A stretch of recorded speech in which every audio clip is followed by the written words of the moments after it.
This chapter explains why most people never experience prosperity, and it's not what you think. In each episode, I will read a chapter and then we will explore it and see what it means in practicality.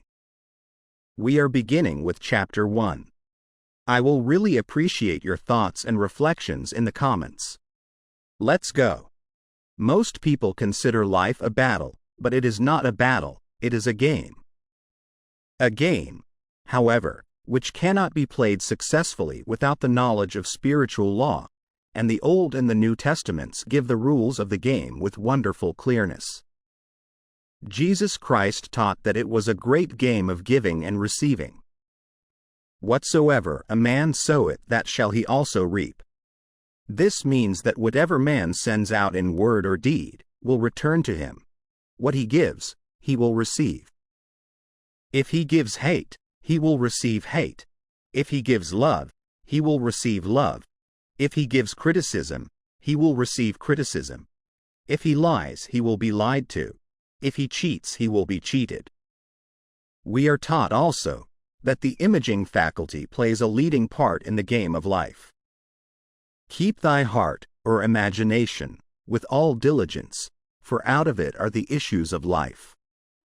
Proverbs chapter 4 verse 23. This means that what man images, sooner or later externalizes in his affairs. I know of a man who feared a certain disease.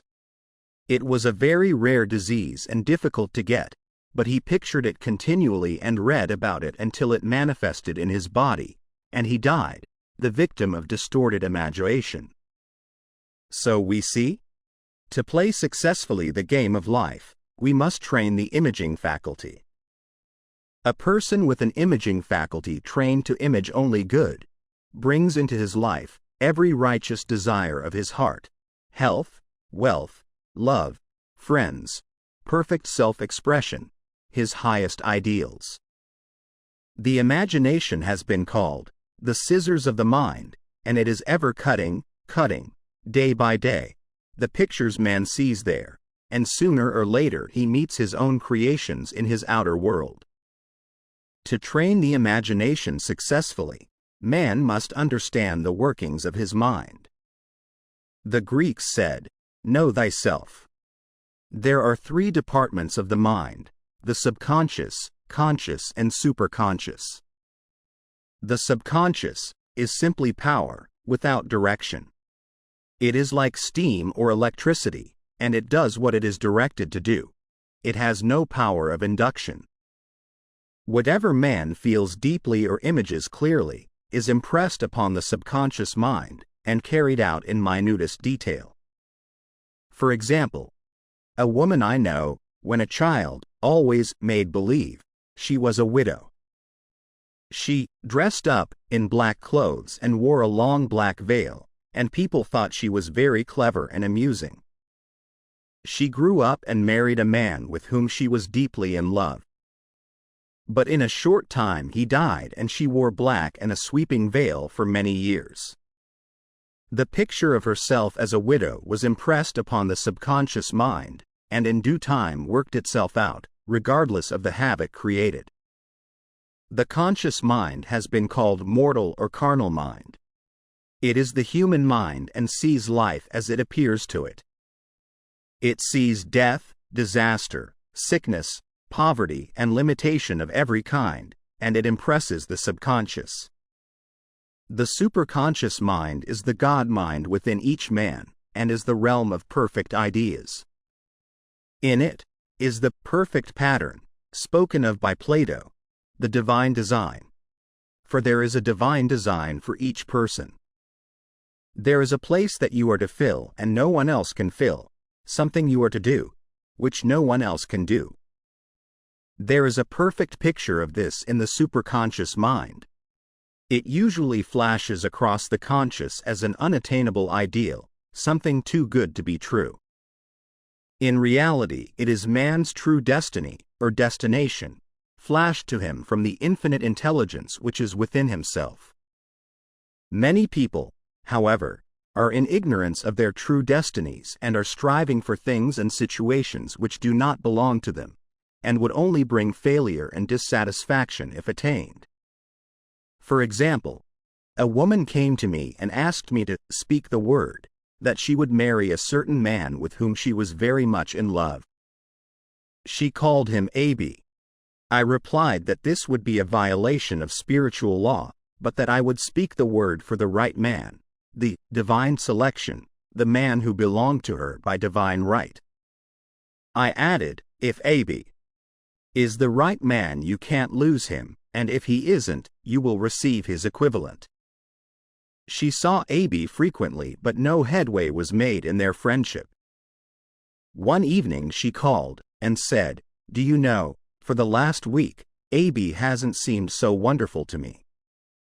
I replied, "Maybe he is not the divine selection. Another man may be the right one."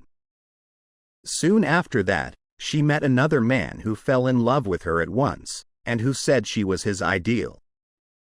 In fact, he said all the things that she had always wished Abi would say to her.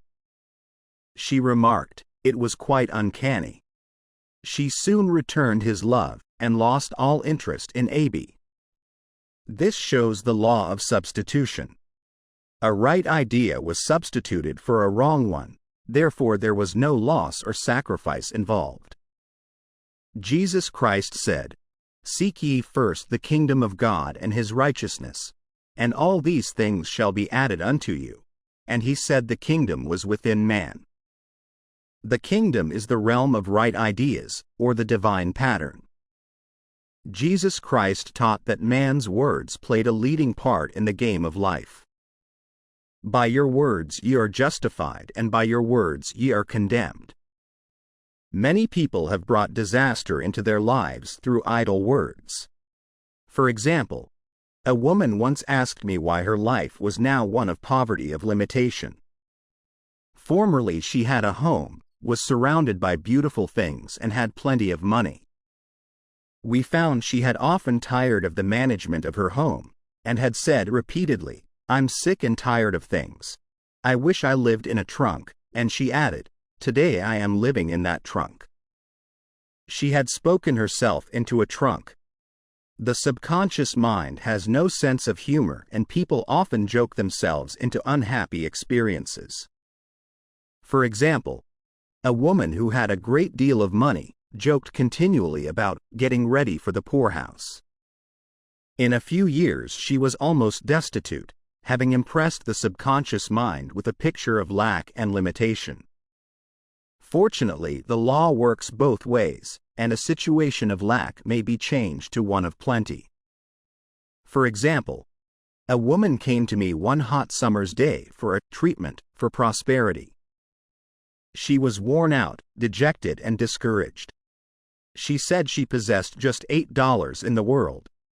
I said, "Good. We'll bless the $8 and multiply them as Jesus Christ multiplied the loaves and the fishes, for he taught that every man had the power to bless and to multiply, to heal and to prosper." She said, "What shall I do next?" I replied, "Follow intuition. Have you a hunch to do anything, or to go anywhere?" Intuition means intuition, or to be taught from within. It is man's unerring guide, and I will deal more fully with its laws in a following chapter. The woman replied, "I don't know. I seem to have a hunch to go home. I've just enough money for car fare." Her home was in a distant city and was one of lack and limitation, and the reasoning mind, or intellect, would have said, "Stay in New York and get work and make some money." I replied, "Then go home. Never violate a hunch." I spoke the following words for her. Infinite Spirit opened the way for great abundance for her. She is an irresistible magnet for all that belongs to her by divine right. I told her to repeat it continually also. She left for home immediately. In calling on a woman one day, she linked up with an old friend of her family. Through this friend, she received thousands of dollars in a most miraculous way. She has said to me often, "Tell people about the woman who came to you with $8 and a hunch." There is always plenty on man's pathway, but it can only be brought into manifestation through desire, faith, or the spoken word. Jesus Christ brought out clearly that man must make the first move. Ask, and it shall be given you. Seek, and ye shall find. Knock, and it shall be opened unto you. Matthew chapter 7 verse 7. In the scriptures we read, "Concerning the works of my hands, command ye me." Infinite intelligence, God, is ever ready to carry out man's smallest or greatest demands. Every desire, uttered or unexpressed, is a demand.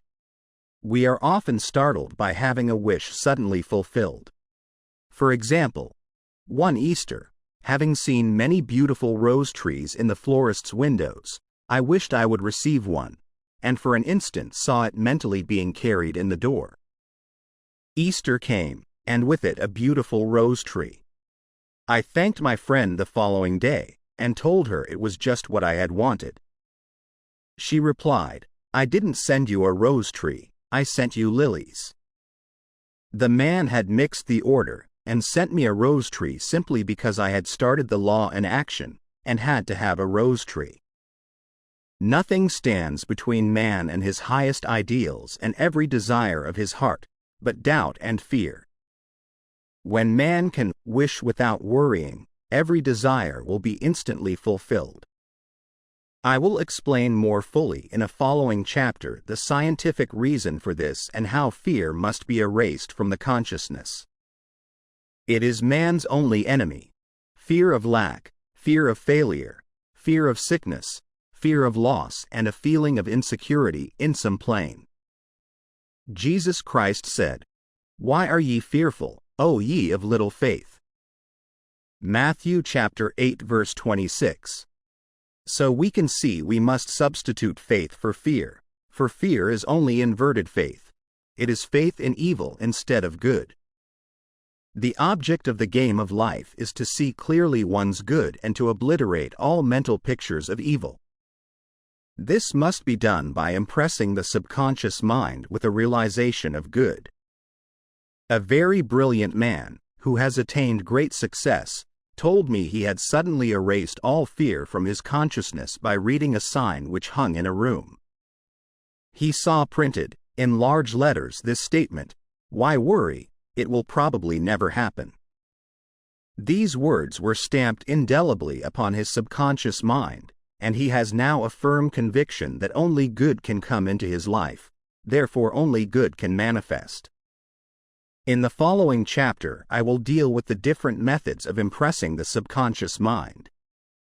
It is man's faithful servant, but one must be careful to give it the right orders.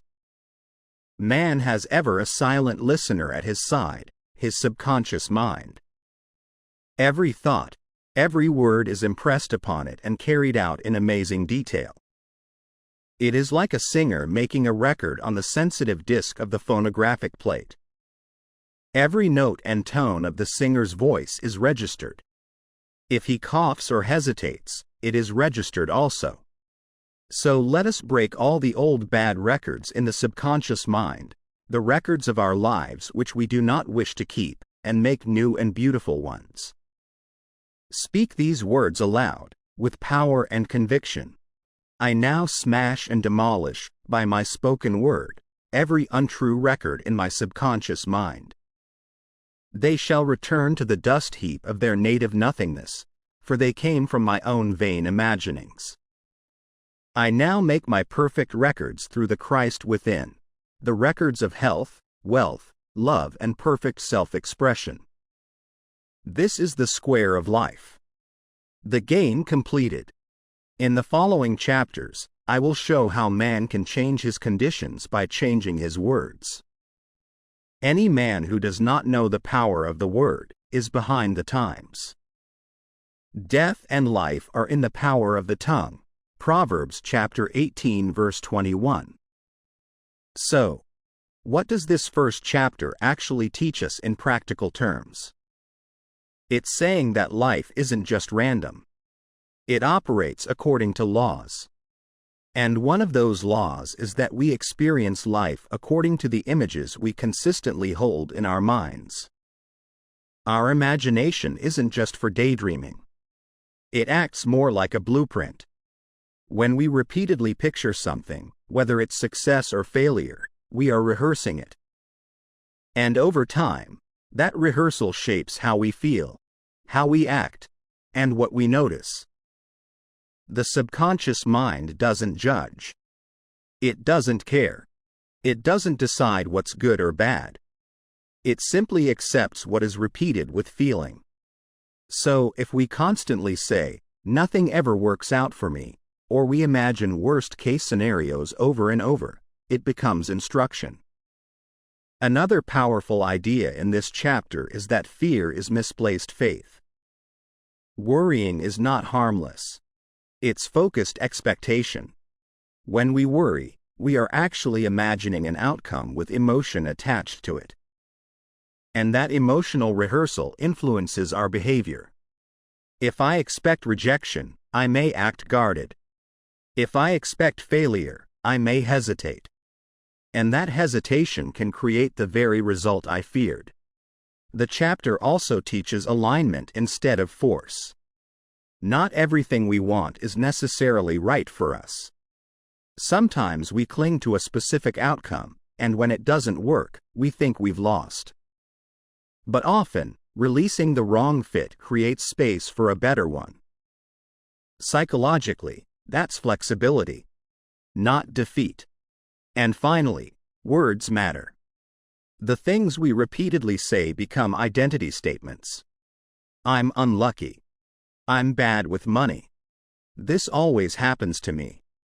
Over time, those statements shape belief. And belief shapes behavior. So practically speaking, this chapter is teaching us to be aware of our mental imagery. Be intentional with our language. And stop rehearsing disaster. See you in Chapter 2.